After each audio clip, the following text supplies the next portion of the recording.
Deixaron ao neno de aprender a andar, deixaron que o peixe puidera nadar, e legalizaron que o trono tronare, que os nenos galego falare. Ai la la la la la la, ai la la la la la la, ai la la la la la la la la la la la, ai la la la la la la la la la.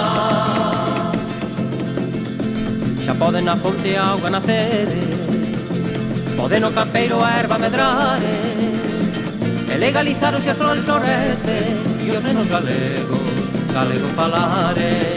Ai la la la la la la, ai la la la la la la la, ai la la la la la la la. Deixaron que a lúa na noite brilara, e legalizaron mareas no mare, e con un decreto os ministros mandaron aos nenos galego falare. Ai la la la la la la, ai la la la la la la, ai la la la la la la la la la, ai la la la la la la. Quedoulles a testa moi ben descansada, 800 anos oindo unha fala, ensino un galego para os nenos que o falan, quixera o decreto que facía falla. Ai la la la la la la, ai la la la la la la, ai la la la la la la la la la la, ai la la la la la la la la la, ai la la la la la la la la la.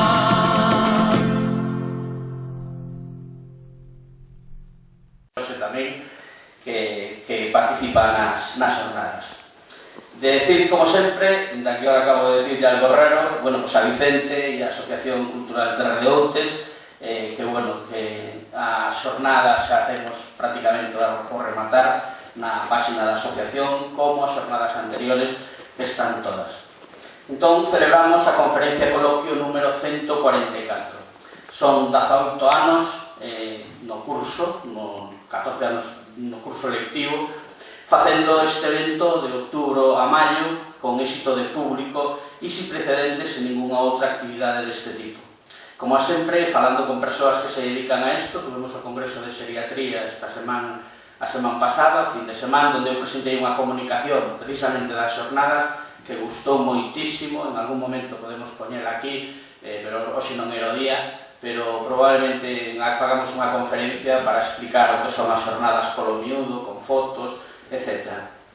Decíamos con éxito de público sin precedentes en ninguna outra actividade deste tipo. E como sempre, falando coas persoas que se dedican a isto, decía que esta iniciativa sabemos que non existe en Galicia, sabemos que non existe no Estado español, e que nos din que a xente que controla e que anda polo mundo con ese tipo de iniciativas, sobre todo a xente de xerontoloxía e de xeriatría, non recordan en ningún sitio, nin saben de ningún sitio onde se faga un evento como este que dure tanto tempo e que teña tanta aceptación por parte da xente. A pregunta do millón é: faremos as 19 xornadas? Pois eu creo que sí, na cabeza xa están, seguimos tendo lista de espera de ponentes para participar, pero como sabedes vai haber moitos cambios no Centro de Saúde de Outes antes de que remate o ano, pero intentaremos xa en outubro do 24 comenzar o novo ciclo, que sería o 19. Quero facer unha mención especial para Elvira, que sin duda a súa axuda, non, o teríamos moito máis difícil de realizar este evento, non?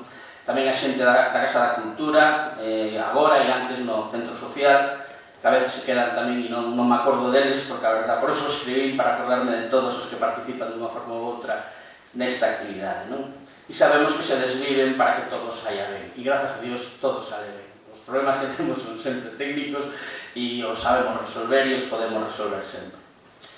Ben, e sin máis, evidentemente, o agradecemento a todas e a todos é indudable. Sin vos, evidentemente, isto non ten sentido. Normalmente o que se di aquí eu xo sei, o teño que preparar, pero moito do que se di xa o sei. Pero bueno, se vos non estuverades aquí e se non tuverades esa inquietude, ademais, nas preguntas no coloquio, eu estou esperando máis polo coloquio ou pola conferencia en si mesma, non? Pero bueno, isto sería imposible de realizar. E hoxe temos con nós a Rosa Cerqueiro Landín, psicóloga do Complexo Hospitalario de Conxo en estes momentos, pero hasta fai uns meses, ela o explicará a mellor se quere despois, Pero cando falamos con ela por primeira vez era a psicóloga do Centro de Saúde de Noia, entonces nos competía aos 5 concellos da comarca pasar polas súas mans se había algún problema de saúde mental. Ela nos vai a falar sobre un tema que, como vedes, está enfocado dunha forma diferente. Normalmente que vem o ponente, fala do que ten que falar e preguntamos, pero aquí é diferente, non? Moitas veces xa falamos aquí nos outros ciclos de problemas mentais, falamos moitas veces, falamos de insomnio, falamos de suicidio, falamos de ansiedade, falamos de depresión, de forma monográfica e a veces mezclando 2 ou 3 enfermedades importantes. Eu explicará mellor, pero eu penso que de verdade esta é a pandemia que estamos tendo nestes momentos. Non é unha epidemia, que sería localizado, eu creo que isto é xeral en todo o mundo se produce unha cantidad de persoas. Eu saquei varias, igual as comento despois, pero ela nos dirá tamén. É dicir, saquei unha que el 50% das persoas con trastorno mental non va al médico por prejuicios. É dicir, isto é tremendo, non? E como antes non se diagnosticaba, non se consultaba a disfunción eréctil, non se había algúns temas que aborto, bueno, había temas moi delicados, pero bueno, isto sigue sendo, non digo tabú, pero sigue sendo unha enfermedade infradiagnosticada. E moitas veces por culpa das persoas que se sabe que están mal, eles só saben que están mal, pero non demandan a asistencia por diferentes motivos. Tamén nos lo explicará Rosa. E o que se quería era esa volta que lle dimos, é dicir, non é falar de ansiedade, depresión, tararí, tarará, vale, ben, eso, xa sabedes que calquera pica Dr. Google e sale todo o que quere de insomnio e do que sea. Pero aquí o importante é que nos informaran desde dentro como podemos pedir axuda cando sucede algo desto. Nosos familiares, nosos amigos, amigas, que teñen un problema deste tipo e que por prejuicios, pois entonces, ou se obvia, ou non se fai, ou que podemos facer, non? Entón, quería enfocalo e eu creo que Rosa entendeu perfectamente, eu xa mirei as diapos que nos vai a traer e enfocou moi ben, independentemente de que falemos das enfermedades máis prevalentes a nivel psicolóxico, non? E, sin máis, eu non teño... Sí que teño unha cousa que, sabedes que hai un teléfono que é o 024, teléfono 024, chamase Llama a la Vida, que é unha liña de atención a la conducta suicida. É dicir, o tema do suicidio é algo, tamén nos lo comentará, hai un suicidio diario en Galicia, o ano son 340, 345 suicidios de xente xove, de xente maior, bueno, ela non lo explicará mellor. Pero hai un teléfono, que é o 024, como vos digo, que se encarga deste tipo de problemas. Sin máis, dando as gracias a todos e a todas, deixamos a Rosa que ela nos conte o que considere para un día como hoxe. Moitas grazas.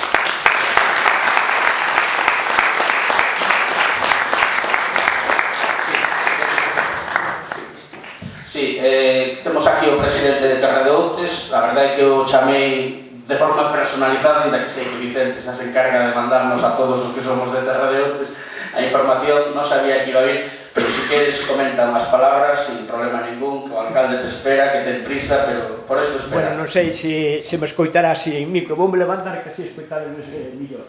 Non vos vou interrumpir máis que un minuto, porque todo o que viña a decir xa se dixo aquí, a excelencia desta actividade, destes relatorios que nos fan especialistas, sin duda contribuyen moito a mellorar a nosa saúde en xeral.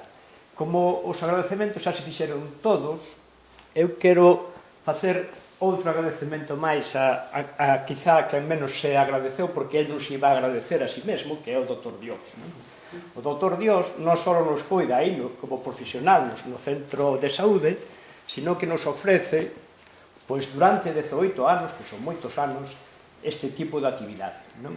E iso tamén é outra contribución a mellora da nosa saúde. Pero eu ainda quero dicir unha cuestión máis, unha terceira pata, é dicir, a parte da súa labor como profesional, a súa labor con estas jornadas, pois o seu compromiso, que todos coñecedes, ca sanidade pública, non? Está moi preocupado, e con razón, o deterioro, está preocupado pola posible privatización. É dicir, nós agora entramos aquí, non nos cobraron nada, imos a súa atención, tampouco nos cobra nada cando imos ao centro de saúde, pero isto que agora pode, que é un dereito, o dereito á saúde, pode convertirse nun privilexio. Entón, vos pido que lle fagades caso no seu compromiso en defensa da sanidade pública, é o que vos veño a pedir, simplemente nada máis, e agradecerlle toda a labor destes anos.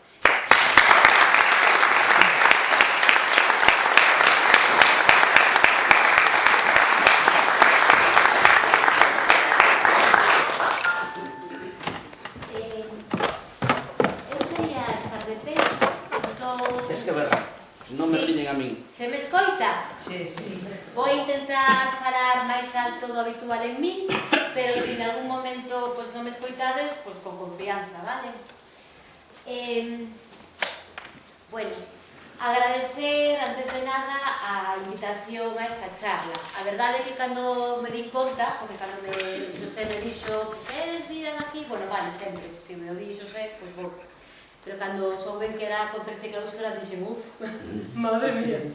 Entón, a ver, se entre os nervios e un pouco de alerxia, a ver se dou feito, vale? Quero agradecer entón a invitación de estar hoxe aquí. Quero dar a enhoraboa, porque un seguimento tan continuado no tempo dun ciclo de conferencias, non unha, un ciclo de conferencias é moi meritorio. Entendo que ten que ver co compromiso da organización, e tamén o compromiso e coa fidelidade do público e coa vosso interese, porque isto é terapéutico, ademais. Entón, de verdade, enhoraboa, eu creo que non debe haber outro concello que teña esta continuidade no tempo dese tipo de charlas que é prevención e promoción da saúde. Bueno, como vos comentou Xosé, son psicóloga clínica, levo traballando 24 anos, creo, na asistencia pública, sobre todo, por toda Galicia, como empregada precaria durante moitos anos, por suposto, e sobre todo nas unidades de saúde mental. Levo xusto un ano, traballando no Hospital Psiquiátrico de Conxo, que é onde quería traballar, onde hai moito tempo, e por fin o conseguí, pero, bueno, a miña experiencia, sobre todo, ten que ver coa asistencia ambulatoria. Pediume Xosé que falara sobre pedir axuda, saber pedir axuda en saúde mental, e eu pensei que de partida o que creía que tiña que contar era darvos a coñecer o servizo de psiquiatría. Normalmente, como pacientes, cando vamos a calquera servicio asistencial, a verdade é que non sabemos moi ben como funcionan, como se organizan, que recursos hai, que unidades especializadas hai. E eu creo que isto é importante, vale, para saber se teño algún tipo de problema, pois agora que xa me comentaron algo desto. Non vos ides acordar de todo, pero que vos queda aí na memoria, vale? E, bueno, esta é a nosa área sanitaria. Penso que estamos en torno ás 450.000 persoas, aproximadamente, e o servizo de psiquiatría, chamase así, servicio de psiquiatría e saúde mental, bueno, pois dá cobertura asistencial a todos estes concellos, é igual que o resto de servizos asistenciais. É unha área moi amplia, xunto coa de Vigo e a de Coruña. É moi espallada e moi diversa. Zonas de costa, zonas urbanas, zonas de interior, zonas rurais, etc. O servicio de psiquiatría, o noso xefe de servicio se chama Dr. Páramo, Mario Páramo. Somos un servicio especializado na prevención, avaliación, diagnóstico, tratamento e rehabilitación dos trastornos mentais e do comportamento de toda esta área sanitaria. Somos un servicio multiprofesional, posiblemente somos o servicio de psiquiatría en xeral, en todo o Estado español, que máis profesionais diferentes estamos traballando no día a día. Eso é unha riqueza moi importante. Somos profesionais da psicología clínica, da psiquiatría, da enfermería, especializada en saúde mental, as TECAES, o que chamamos auxiliares de clínica, celadores, traballo social e terapia ocupacional. Noutras comunidades hai máis, incluso hai máis profesionais, educadores familiares, educadores sociales, e incluso unha figura que é esencial, que son os expertos por experiencia. Hai persoas traballando con contrato que son persoas diagnosticadas que ofrecen apoio e na axuda mutua a outros pacientes. Aquí creo que nos queda un pouquiño por chegar a ese punto, pero cando chegue vai ser un punto de valor na nosa calidade. Ademais da parte asistencial, temos unha parte formativa tamén moi importante. Temos formación acreditada a MIRES de psiquiatría, a PIRES de psicología clínica e a EIRES de enfermería en saúde mental.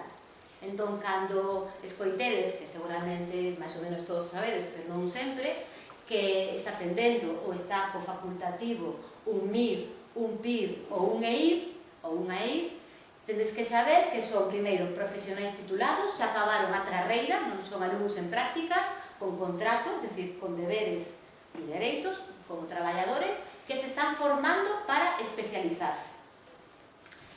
Entón, isto significa máis xente traballando. Neste momento non podo decir cantos somos moitísimos, entón non podo saber o número.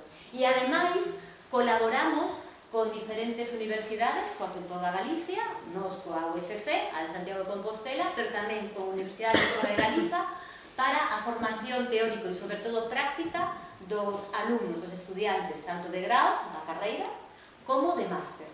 Algúns de nós tamén somos entón profesores asociados en Ciencias da Saúde. Un plus de traballo, tamén un plus de aprendizaxe propio, porque ter alumnos e residentes pois nos exixe moito tamén poñernos ao día. Está moi ben, ainda que, bueno, un plus de traballo. E xa que nos poden, que nos teñen tempo, ou sobre todo que nos fan xa un esforzo sobrehumano no seu tempo libre, tamén se dedican á investigación. Isto xa é moi difícil coa carga asistencial que temos e que o tempo non dá para todo, vale? Ofrecemos asistencia ambulatoria, consultas externas, en hospital de día, psiquiátrico, e tamén en internamento hospitalario, de curta duración, de media duración e de longa estancia. E abarcamos todo o ciclo vital, de acordo? Estamos desde as crianzas ata os últimos días de vida.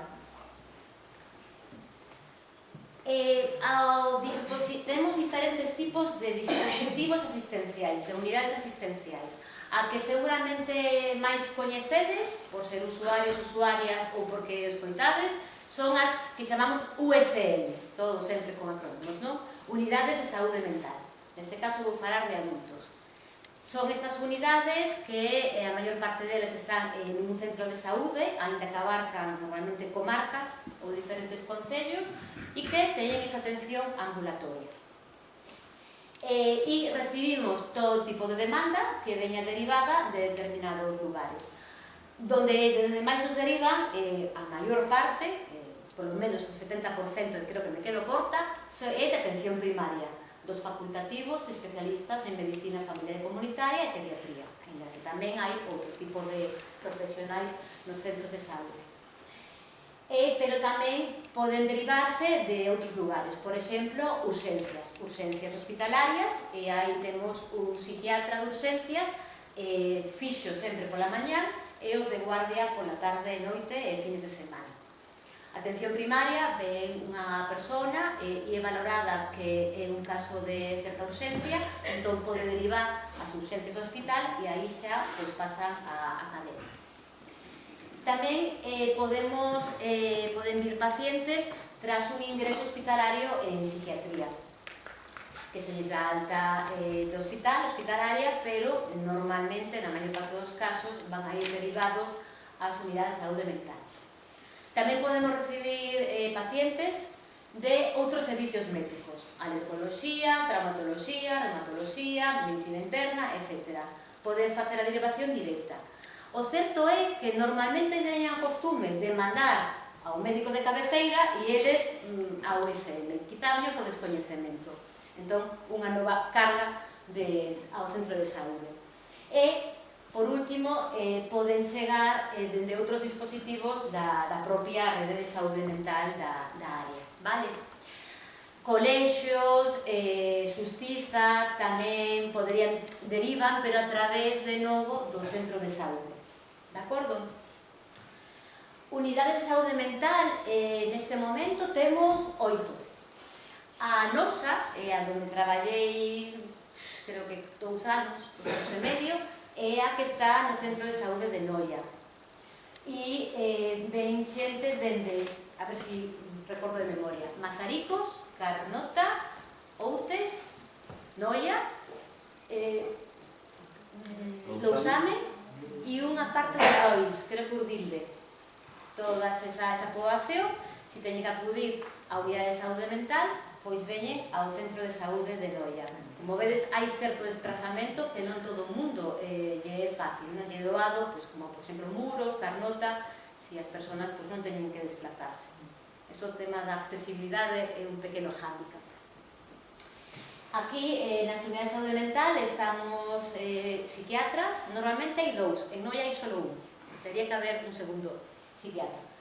Profesionais da psicología clínica, normalmente dos psiquiatras, un psicólogo, psicóloga e enfermería. Antes tiñamos traballadores sociais da propia USM. Agora o máis habitual é que sexa un profesional do centro de saúde que dá apoio a USM. Igual que o personal administrativo, que tamén son figuras fundamentais. Vou a dar, vou a darlle pa diante. Entre que fixen a presentación e hoxe, pois pensei en facer algúns cambios para seguir así un pouco para onde pedir axuda. Aquí. Vale. Ai, sinto, xa empezamos. Onde está a presentación?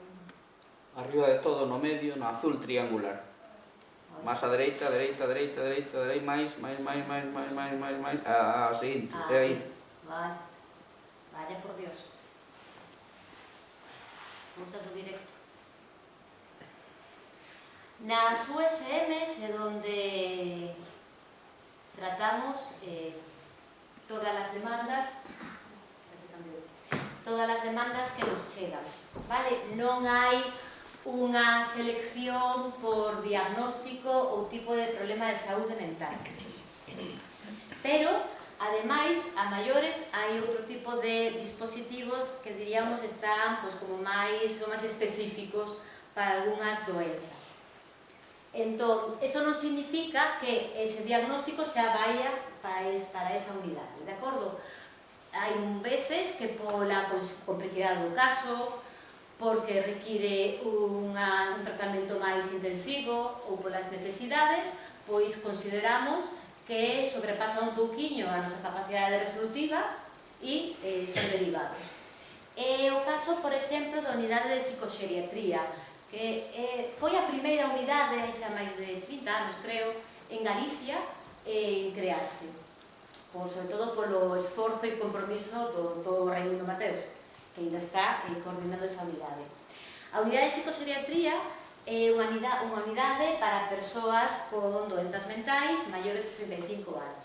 Insisto, quere decir que chegan aos 65 anos e os mandamos a Santiago? Non. A maior parte se siguen tratando na USM. Ben porque xa levaban anos e siguen coa continuidade asistencial, ou ben porque, bueno, pois o caso consideramos que na USM, que sempre vai estar un pouco máis próxima do domicilio, pois damos unha asistencia eficaz. En caso contrario, que creamos que necesita ese plus de especificidade, se derivaría á unidade de psicoxeriatría. Aquí hai outra unidade, por exemplo, e aquí esta derivación é parte da USM, non é unha derivación directa, nin do paciente, nin atención primaria, polo de agora, a lo menos. A UDAL é a unidade de desórdenes alimentarios, para entendernos, trastornos de alimentación, anorexia, bulimia. É unha unidade de referencia para toda Galicia. Ás veces, por coincidencias histórico-políticas, pois se crea esta unidade, hai xa tamén bastantes anos, e se centra en casos de especial gravidade. Quero decir, de novo, si nos atopamos con unha persoa que con este tipo de diagnóstico e consideramos que pode ser tratada de forma ambulatoria, imos a vela na unidade de saúde mental. Bueno, non decía antes decir que a unidade de saúde mental pode ser derivado ao psiquiatra, ao psicólogo clínico, aos dous, ou derivado a un, logo nos internamente falamos da persoa, do caso, e podemos tamén derivarnos internamente, vale? Entón, cando pensamos que o caso é de unha gravedade que xa está poñendo en risco a súa vida ou que, a pesar do esforzo terapéutico, non damos avanzado ou hai outro tipo de consideracións familiares, sociais, racionais de vida, podemos derivarlo a UDAL.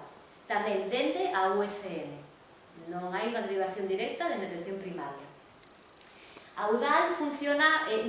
A UDAL non é de saúde mental, non pertence ao servizo de saúde mental, pero hai psicólogos e psiquiatras, xunto cos endocrinos e enfermería, entón tamén a consideramos como parte nosa, nese aspecto.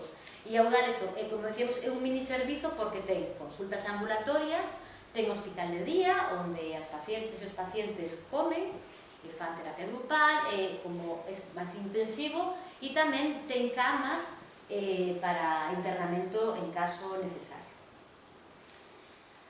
Teríamos outras unidades que sí xa poden ser derivadas de atención primaria, como é a UTA. A UTA é a unidade de trastornos de alcoholismo e outras adiccións non de sustancias, xogo patolóxico, ludopatía, ese tipo de casos. Tamén o mismo, conformado por psiquiatra, psicólogo e enfermería e traballo social de apoio para casos con problemas de adiccións ao alcohol e que vemos que requiren unha atención como máis intensiva ou máis frecuente ou xa máis especializada. Tamén teríamos esa posibilidade de derivación. O COF, Centro de Orientación Familiar, Planificación Familiar de toda a vida. Tampouco é servicio de saúde mental, pero a psicóloga clínica que traballa ali sí que pertence ao servizo. O mismo, neste caso, está especializado en cuestións afectivo-sexuais. Entón, no caso en que consideremos que ten que ter ese tratamento xa máis especializado, derivaríamos. Ou a planificación familiar de toda a vida pudo acceder a persona directamente. Chama, pide unha cita, vai coa tarxeta sanitaria, pide unha serie de datos e pode ir. Non podería ser de outra forma. Teríamos a UMAZ é, neste caso que temos unha UMAZ, unha unidade asistencial a drogodependencias.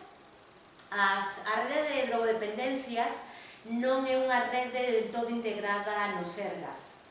Por conjuncións sociopolíticas no seu momento, era como unha especie de rede paralela, concertada sempre e subvencionada con cartos públicos, evidentemente, da Xunta, e agora se está tratando de integrar na rede asistencial normalizada.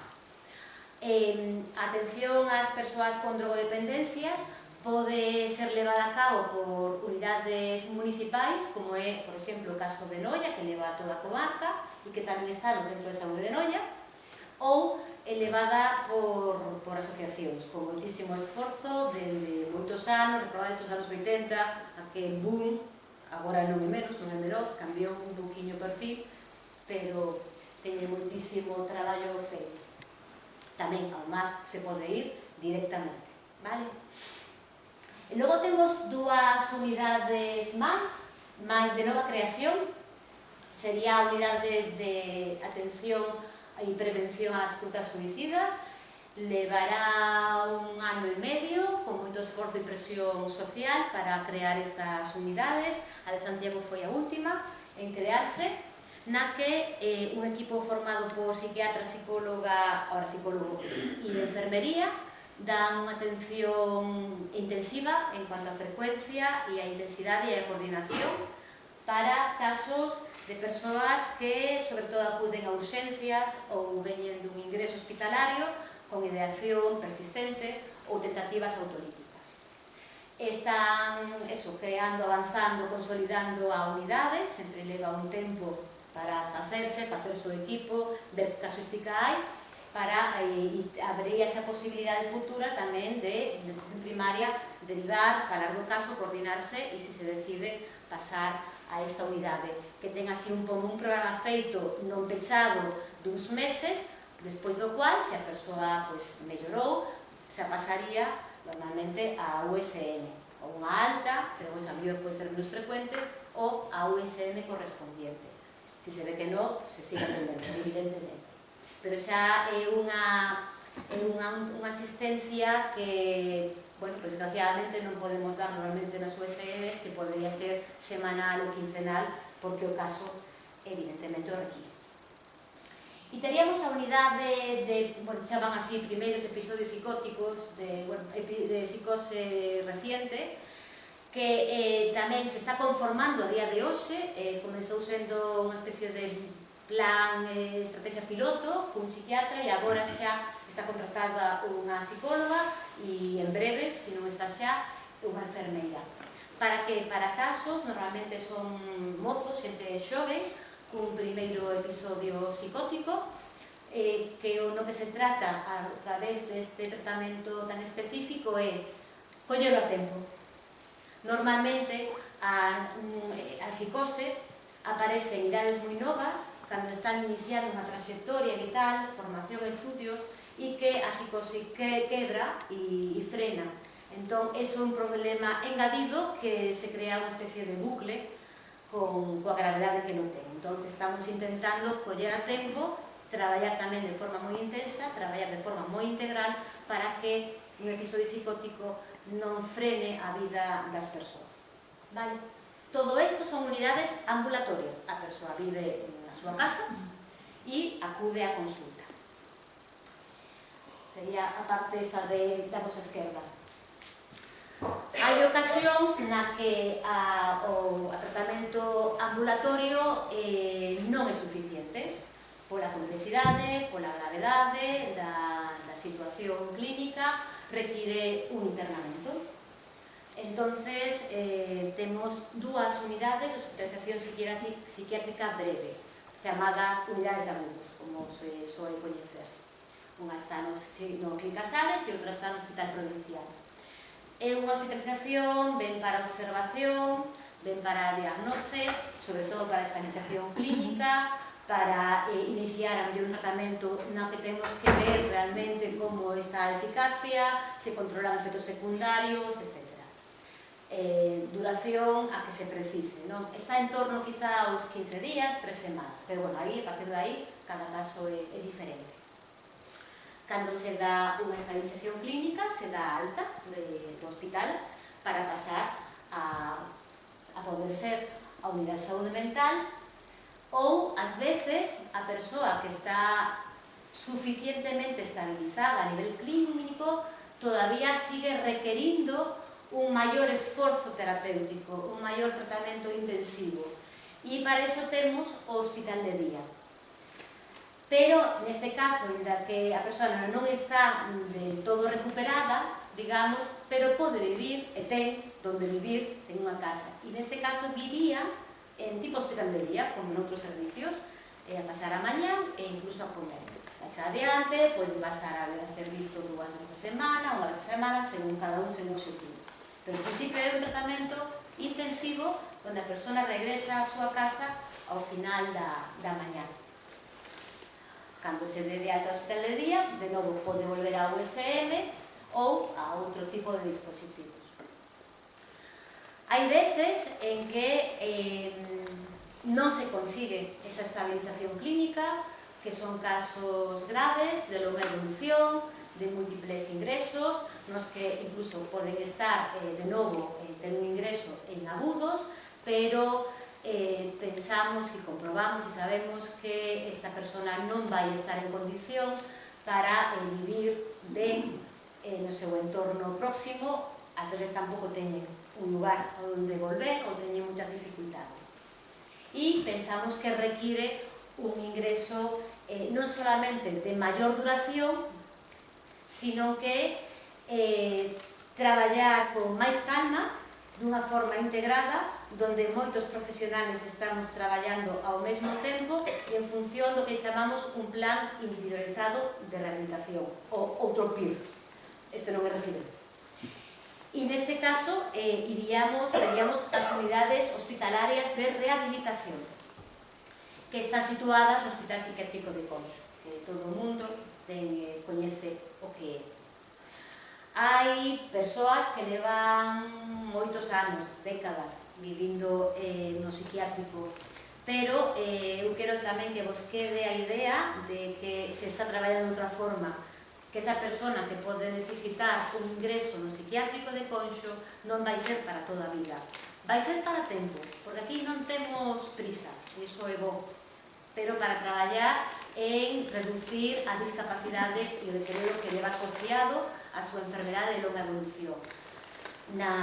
Desde o aseo máis básico, aos autocuidados, as actividades da vida diaria, ao tema de formación, de traballo, de vivenda. Aquí ás veces se fan pequenos milagros, porque se busca donde non hai, baixo das pedras.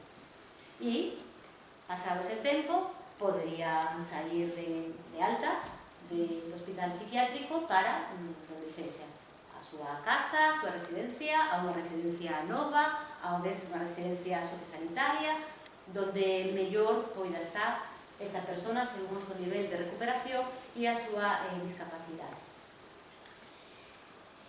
Ese que pon aí centro de día é un dispositivo que temos no propio psiquiátrico.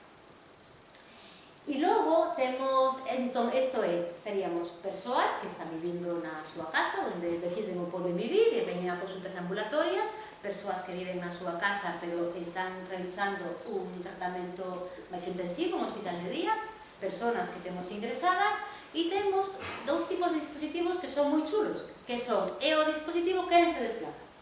Por aí tamén me olvidaba, por iso poño aquí as figuras. Na hospitalización psiquiátrica, na unidade de agudos, temos tamén unha unidade, un programa novo que é o ADO, hospitalización a domicilio. Normalmente empeza nun ingreso normal, típico, pero, se é posible, termina o seu ingreso na propia casa. Eso ten ventaxes enormes en transición a recuperación, en traballo no fogar, coas persoas do entorno coas que conviva ou cercanos, e axuda moito na recuperación, en prevenir cronicidade. Pero, bueno, esta é unha, e temos o que chamamos o equipo de continuidade de cuidados, que, se non recordo mal, hai dous, conformados por psiquiatra e enfermería, que neste caso serían para persoas con trastorno mental grave, que están na súa casa, que poden ir ao USM ou poden ir á asociación, por exemplo, a CREGA, que tamén o coñecedes deste entorno, pero este equipo vai establecer unha relación co paciente moi do día a día. A maior parte de veces van a casa e aí traballan con dificultades, necesidades, buscar solucións, de forma moi proactiva. Ás veces tamén ven a persona a consulta no seu do equipo de continuidade, a consulta física, digamos, pero é o equipo quen se desplaza. E tamén temos o programa sociosanitario de residencias. De novo, psiquiatría e enfermería se desplazan, neste caso, a residencias da terceira idade, sociosanitarias, como se chamen agora. Tamén está cambiando o perfil das persoas que viven en residencias. Poden vir de pacientes que xa son coñecidos por nos servizos e requiren esa intervención máis de seguida. Poden vir de pacientes que estaban no hospital psiquiátrico e que agora, pola súa dependencia, van a pasar a unha residencia normalizada, ou a propia residencia pode valorar un usuario que requeriría unha valoración e tratamento pola unidade de continuidade de atención sociosanitaria. De acordo? Entón, como vedes, temos un amplia mapa, un amplio menú de posibilidades. Estos son un pouco os edificios, o que vedes arriba é o hospital clínico. Tamén temos, ademais, a interconsulta, psicólogo e psiquiatra que dan atención a outros servicios do hospital, a trauma, a onco, etc. Detrás está o Gil Casares, onde está unha das unidades de agudos. No hospital clínico está toda a parte de infanto-xuvenil, de primeiros episodios psicóticos tamén, e creo que nada máis, pero pode que me esqueza. E abaixo se ve moi mal, ou son as miñas gafas que están progresivas, que non vexo, estaría o hospital provincial. Digo, isto quero poñero porque, me mandaron a Conxo. O nome xenera moito malestar, non? Bastante estigma. Bueno, pois pode ser ao hospital, o que chamamos nos provincial, que agora se chama Hospital de Conxo, donde está a unidade de agudos, a segunda, está a UTA, a de alcoholismo, está a UDAL, de trastornos alimentarios. Ou podemos vir a o que é o conxunto arquitectónico, patrimonio, además histórico, de Conxo, que aquí hai unha parte de... Aquí. Esta parte de adiante a zona conventual, antigo convento, de Santa María, que hai un centro de saúde. Hai 2 unidades de saúde mental. Está a unidade de psicoseriatría. Están as oficinas de continuidade de cuidados. Están as oficinas do programa sociosanitario. Está o centro de día. Está a administración. Incluso hai algúns informáticos da Xunta. Non sei. É dicir, hai moitas cousas en demandar un apoio. E logo, na zona de abaixo, está... Tes o punteiro, non? Si queres. Yo soy muy vieja, me parece. Diante de todo. Está o que é a hospitalización psiquiátrica, o psiquiátrico de Concho, de acordo? Que son, creo que somos 10 unidades, con diferentes perfiles, vale? Isto é o que temos a nivel de adultos. As unidades de saúde mental, as USMs, van persoas maiores de 16 anos. Igual que vos decía que ter 65 anos non significa irse sí ou sí a psicoxeriatría, para acudir ás USMs de adultos se que ter 16 anos. Que a veces se escuela moi máis pequeno. E tamén teríamos a parte de saúde mental infanto-juvenil, que foi a que máis creceu nos últimos anos. Porque antes solamente había a USM infanto-juvenil, é dicir, consulta ambulatoria, sobre todo no clínico, e hai unha psicóloga no Hospital de Barbanza, que xa leva moitos anos. Pero agora crearon primeiro a unidade de, vamos a chamar, agudos para nenos e nenas menores de 16 anos. Hasta fai pouco, un ano escaso, era a única planta para estas idades en toda Galicia. Son pouquiñas camas, tanto aquí en Santiago como en Vigo. E era unha necesidade urgente porque legalmente non deberían estar ingresados nenos menores de 16 anos nas unidades de agudos de adultos. E, máis recentemente, crearon o hospital de día para nenos e nenas, onde tamén, igual que en adultos, pasan a maior parte da mañá, co apoio, neste caso, porque é fundamental, claro, da pedagoga do colexio do cole do hospital clínico. Son moi importantes, senón non habería posibilidade. Ou cercenaríamos a trayectoria incipiente no eido educativo, que é obligatorio para estas edades. E tamén hai unha interconsulta hospitalaria para nenos e nenas, os que están en pediatría. E agora van a empezar tamén un programa para ir ás casas. Nenos e nenas, adolescentes que non saen da súa habitación e teñen unha gravidade, pois o equipo se vai a desplazar. Isto é moi importante para acoller a persoas, neste caso rapaces e rapazas moi novas, que sería unha pena que se perderan nos focos que deixa o sistema. Agora vou a volver para atrás. Como andamos de tempo? Ben, moi ben. Porque, bueno, puxe aquí preparei, pero dixen hoxe por a mañá vou facer o outro xeito.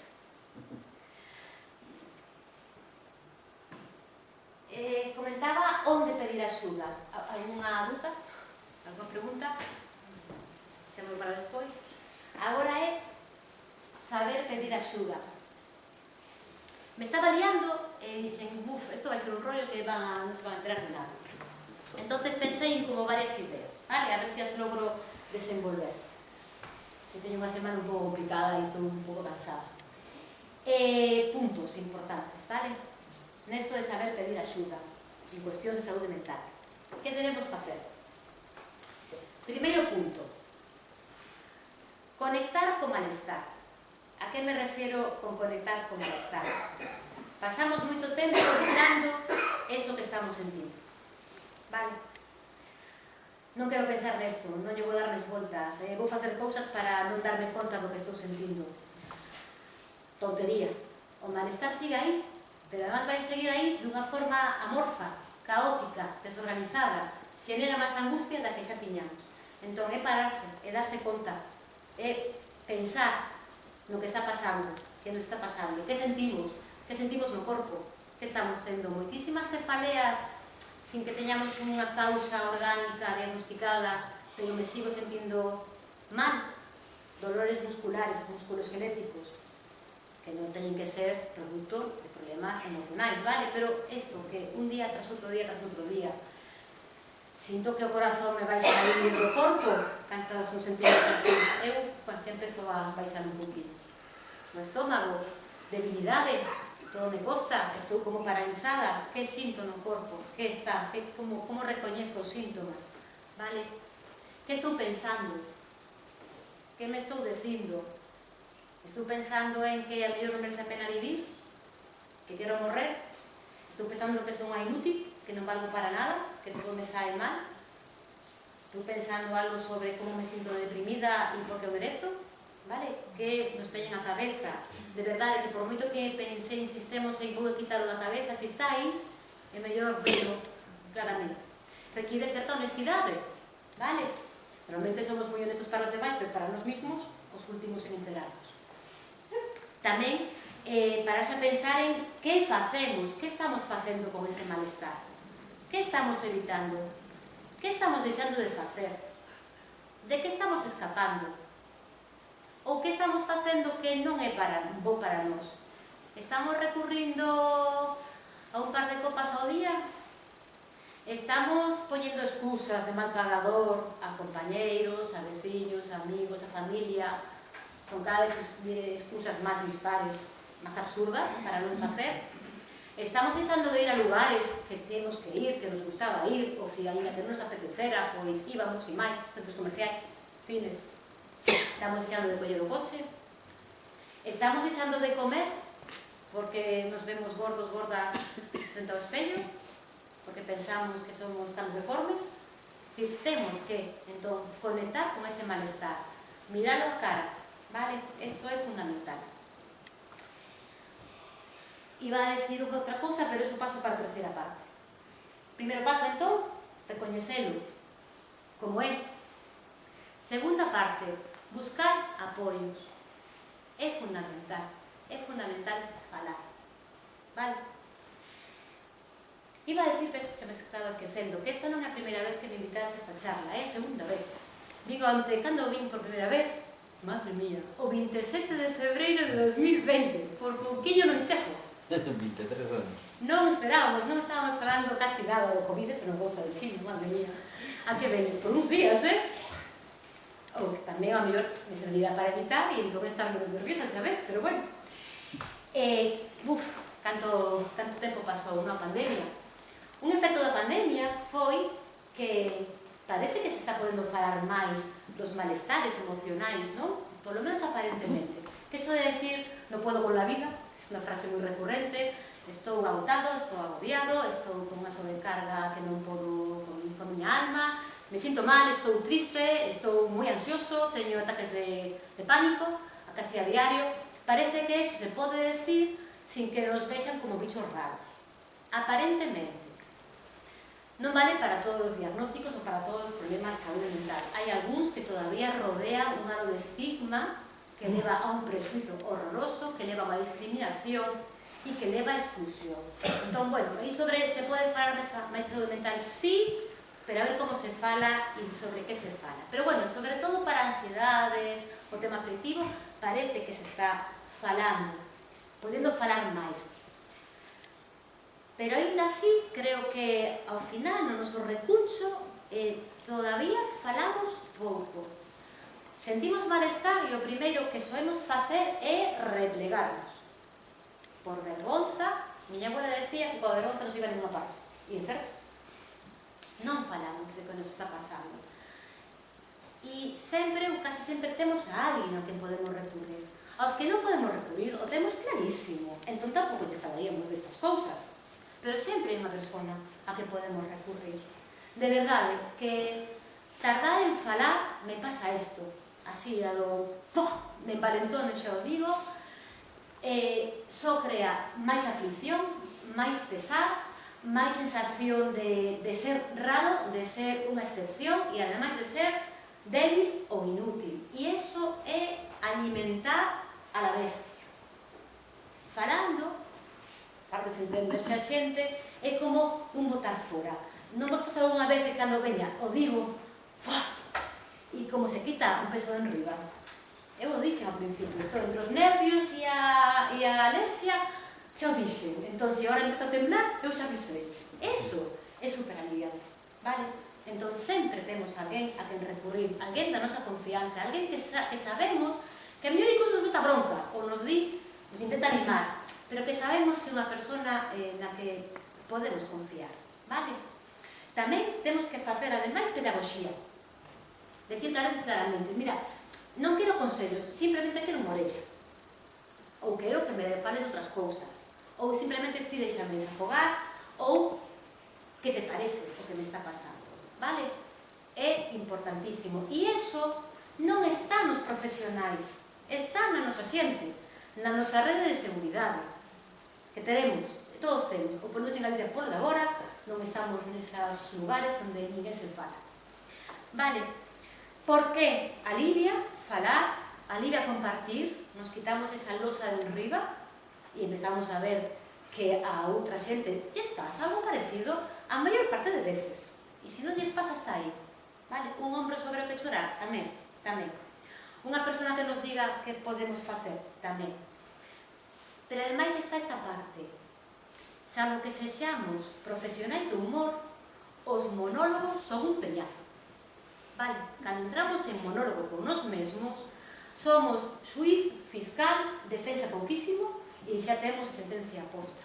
Cando pensamos dunha forma, pensar con nos mesmos só nos vai levar ao mesmo extremo. Non nos facemos o diálogo socrático de ver pros e contras, eso non o facemos. Eso é moi yanqui. Os psicólogos nos encanta poñer a lista de pros e contras, xa o sei. Tamén sei que casi nunca nos facedes caso. Pero porque tamén é moi artificioso. Cando exploramos outras posibilidades é porque temos un outro que nos escoita e nos dá opinión, aínda que non nos guste, pero nos dá outra perspectiva. Cantas veces chegamos a unha consulta incluso e o que está enfrente de nos di a verdade, unha perdollada, algo de moito sentido común, pero é como se escoitáramos por primeira vez, porque necesitamos escoitarlo dende fora para integrarlo dentro. Vale? Entón, falar con esa persona de confianza, non ten que ser un familiar, pode ser unha veciña de toda a vida, un pai, un fillo, un compañero de traballo, unha amizade. Nos dá esa outra perspectiva, amplía a mente, vale? Entón, o primeiro lugar de intervención, se queremos chamarlo así, é o noso entorno, a nosa xente, a nosa tribu, a nosa comunidade. Me encanta que fagades estas charlas, porque isto é crear comunidade, vale? E esa é a terceira, entonces, falando nese diálogo, hasta onde queiramos, e avisando, non me vengas con anímate, mujer, eso non me lo digas, ou lo que tú tienes que hacer es, podemos saber falar, sin confianza, non vayas por aí, pon a orella, nada máis, non? Alguén que me dixera, temos unha boca e dos orellas, será por algo, mais orella que boca. É o momento de conectarnos con ese malestar e sendo nun exercicio tremendo de sinceridade con nos mesmos, de valorar as causas, vale? As emocións non é algo fora de nós, as emocións son reaccións innatas de adaptación, de supervivencia, vale? Se non tiveramos as emocións, non estaríamos aquí, de acordo? Ainda que sean desagradables. A emoción é o que nos indica que algo non nos gusta, está mal, vale? Cando dicir, esta persona non ten ansia no corpo, significa que non arranca. Entón, hai que ter algo de ansiedade, algo que dice, isto non me gusta. Ou a tristeza tamén nos está dicindo algo. Temos que escoitala. Que pasa? Que aparece o malestar, e normalmente é tamén tan intenso e tan desagradable, que xa nos ciega, nos peta, solamente estamos pendientes do malestar. Non podemos echar a un lado, pero escoitemos o que nos quere decir. A maior parte das veces, e dende logo de inicio, sempre hai unha razón pola cual temos malestar, vale? Porque nos indica que temos que facer algo diferente. Valorar as causas, que son, que están fora, cousas que nos pasan na vida, e a partir tamén de como nos pensamos, vale? Como nos pensamos a nós mesmos. Temos unha moi mala costumbre de falarnos moi mal, terriblemente mal. Non necesitamos enemigo. Somos os primeiros, vale? Entón, valorar as posibles causas nese plus de honestidade. Eso nos leva a actuar o malestar, insisto, e estou falando sobre todo máis prevalente, a ansiedade, depresión, somatizacións, nos indica algo e nos ten que levar a actuar. Que nos costa, claro, senón tampouco sairemos con tanto malestar. A veces hai problemas que se poden resolver. Son problemas resolubles no inmediato, no curto prazo ou incluso no medio e longo prazo. Pero podemos saber que estou mal por isto e deixemos de engañarnos. Que pasa? A veces podemos facer algo para remediarlo ou ás veces, tendo analizado, hai que esperar. Pero xa nos ordena, xa temos un significado para o malestar. Outras dos elementos que ese malestar se pode convertir en patolóxico é que non lle damos un significado. Pero cando sabemos de onde nos ven, nos sigue doendo. Pero xa somos máis sabidos, vale? Outras veces, a resolución do problema non está no noso alcance, polo menos nese momento. Entón temos que traballar coas consecuencias desa causa e dese malestar. Buscar os puntos de apoio e buscar a compensación. De acordo? Para leválo o mellor posible. Se eu teño un traballo horroroso que me están facendo a vida imposible, chego a casa ás tantas e me meto na casa porque non podo máis e me vou a solamente quero dormir para desconectar, eso a medio plazo non é unha solución. Ao contrario, empeza a engrandecer o problema. Se fago outras cousas, o problema está aí e sigue fastidiando. Pero podemos coller enerxía e tamén alianzas para poder leválo dunha forma moito mellor ata que podamos decir hasta logo Lucas que quedas, vale? E con eso, con moitas outras cousas, de acordo? Ou sobre, tamén podemos traballar sobre as consecuencias dese malestar. O malestar, que ata un punto non é patolóxico, comeza a selo cando nos invalida, nos incapacita, deixamos a nosa vida. Normalmente evitando. Unha persona que está mal, pesarosa, triste, o que fai é replegarse. Imaginadvos a imaxe, me aillo, non estou co mundo, me desconecto. Claro, eso non é unha forma adecuada para vivir con certo benestar.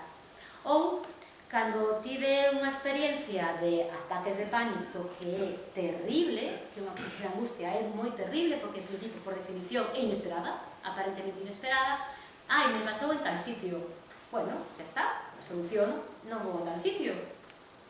Craso error, porque unha non indo a tal sitio que seguramente era algo necesario, non se soluciona o problema, sigo malestar e además empezamos a generalizar. Non vou a tal sitio, ao do lado, o que está a 5 kilómetros e ao final me quedo na casa. E na casa, esperando que eso aliviara o malestar, tampouco, porque se empeza a convertir nunha xaula. Entón estamos, ademais, encerrados no propio malestar, vale? Entón, cando podamos solucionar a causa de fondo que xenera o malestar, genial. Cando non é posible, polo menos nese momento, buscar a forma de compensar para que non se convirta no eixo da nosa vida, a ser posible. E cando, tampouco, aparte deso, tamén sobre aquelas cousas que deixamos e que se tiñamos un problema, agora temos dous. E o segundo é máis importante que o primeiro. O malestar aprendemos a vivir. Quero dicir, coñeces a alguén que non teña malestar? Que sea un privilexiado? Eu non. Pero unha persona que non saia da casa, unha persona que limita a súa vida ao máis mínimo rodeado ao seu corpo, eso sí que é un problemón. Vale? A nivel laboral, a nivel de relacións, os rapaces e rapazas que deixan de ir á escola, deixan de estudiar, deixan de ir aos exámenes, todo isto. E agora volvo aquí.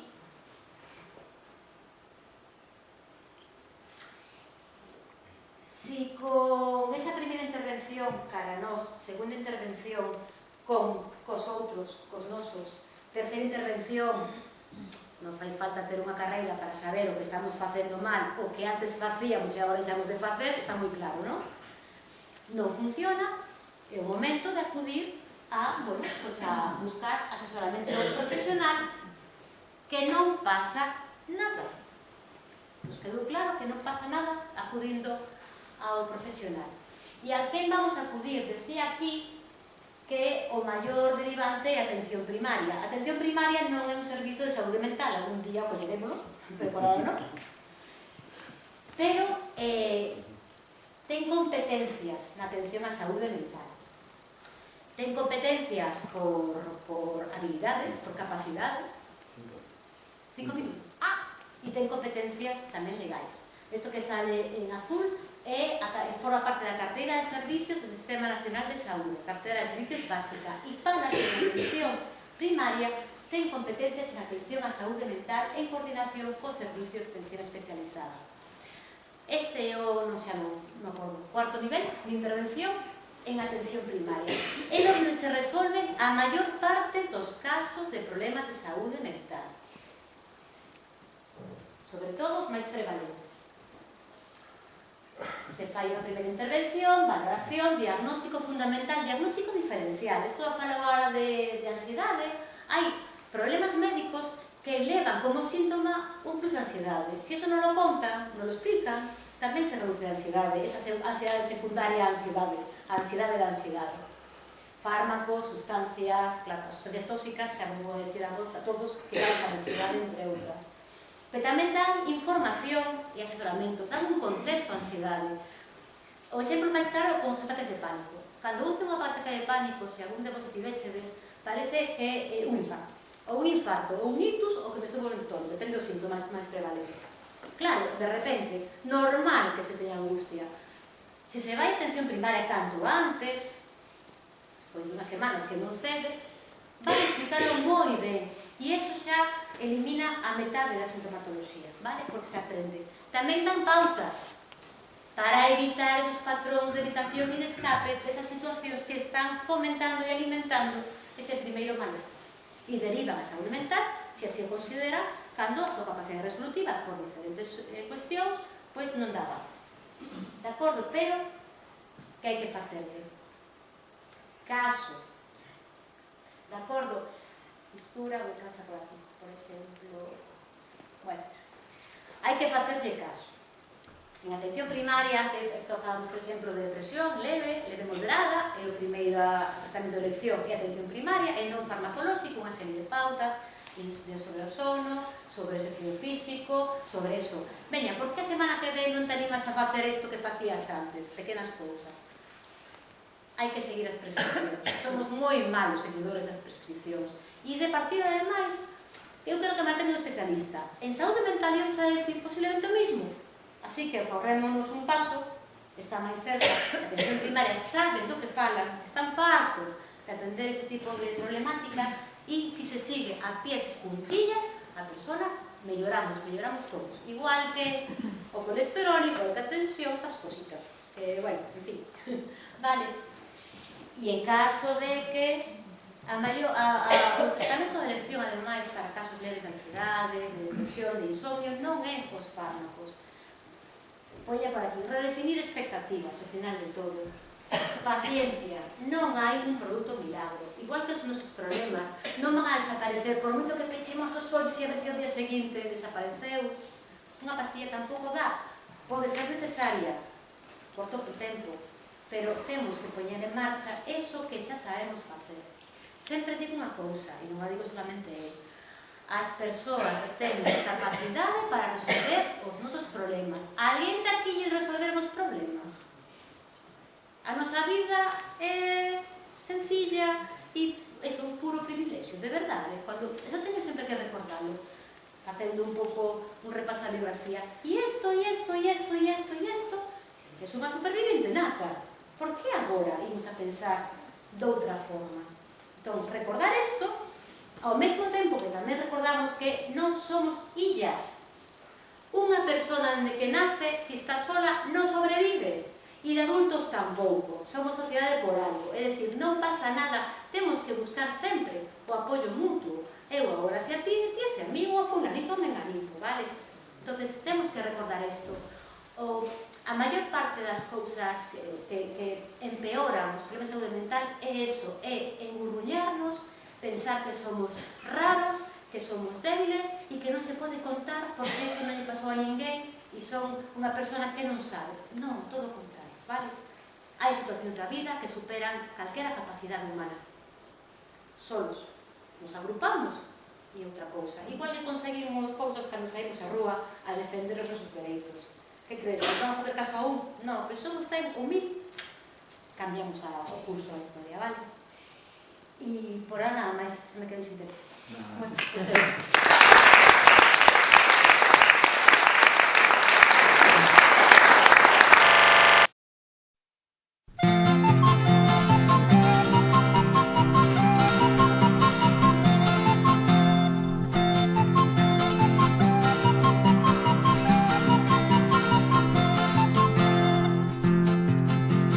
Os vos homes desta terra queren todos ter traballo, mentras os capitalistas gozan tendonos parados. Rebola, bola, Vos que dis que deu, vos que dis que deu na bola, vos que na bola non deu.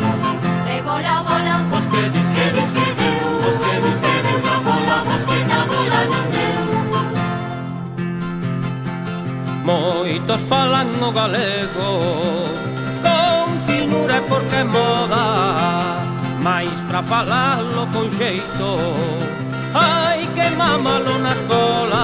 Rebola, bola, Vos que dis que deu, vos que dis que deu na bola, vos que na bola non deu.